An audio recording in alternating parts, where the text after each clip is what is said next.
Bapak, Ibu, Saudara-saudari, adik-adik para sahabat Tuhan Yesus di Paroki Santo Yosef Madari dan di Stasi Santo Tomas Seyegan, juga para sahabat Tuhan Yesus dimanapun Anda berada, tetap sehat selalu, berkah dalam, jangan lupa bahagia dan senantiasa semangat. Marilah kembali kita belajar ilmu sejati pada hari Rabu tanggal 16 Maret tahun 2022, hari biasa pekan kedua Prapaskah. Kita mengawali belajar ilmu sejati dengan berdoa dalam nama Bapa, Putra, dan Roh Kudus. Amin. Allah Bapa pemelihara alam semesta, peliharalah umat-Mu dan ajarilah kami berbuat baik. Bantulah kami dengan kekuasaan-Mu agar kami layak menikmati anugerah surgawi dengan pengantaran Tuhan kami Yesus Kristus Putra-Mu yang hidup dan berkuasa bersama Dikau dalam persatuan Roh Kudus Allah sepanjang segala masa. Amin. Para sahabat Tuhan Yesus Kristus, kita akan belajar ilmu sejati dari Injil Yesus Kristus menurut Matius bab 20 ayat 17 sampai dengan 28. Pada waktu Yesus akan pergi ke Yerusalem, ia memanggil ke-12 muridnya tersendiri dan berkata kepada mereka, "Sekarang kita pergi ke Yerusalem dan Anak Manusia akan diserahkan kepada imam-imam kepala dan ahli-ahli Taurat dan mereka akan menjatuhi Dia hukuman mati.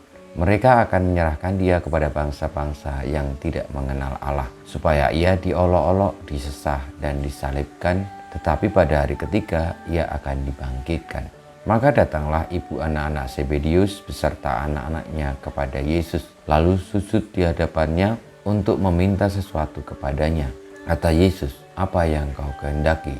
Jawab ibu itu, "Berilah perintah supaya kedua anakku ini kelak boleh duduk di dalam kerajaan-Mu, yang seorang di sebelah kananmu dan yang seorang lagi di sebelah kirimu."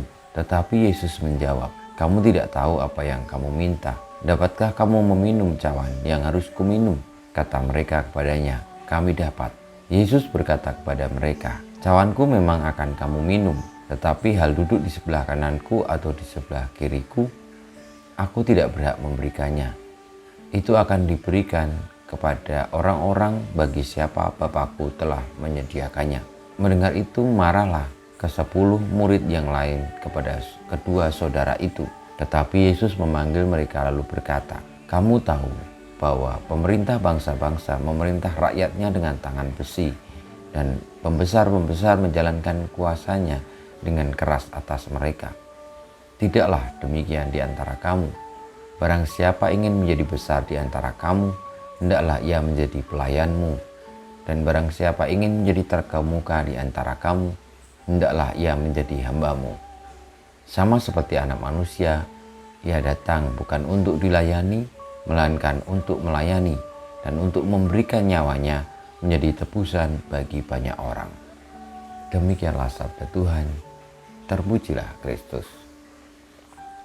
Para sahabat Tuhan Yesus yang terkasih, pada masa Prapaskah ini kita mendengarkan sabda Tuhan bahwa kedatangan Tuhan Yesus ke dunia ini bukan untuk dilayani, melainkan untuk melayani dan juga untuk memberikan nyawanya menjadi tebusan bagi banyak orang.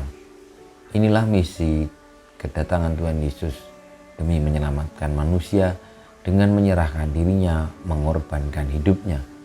Kita orang-orang yang percaya dan telah ditebus oleh cinta kasih Kristus itu hendaknya memahami perintah sabda Tuhan Yesus ini dengan sepenuh hati, bahwa akhirnya kita pun dituntun untuk mengikuti teladan Tuhan Yesus.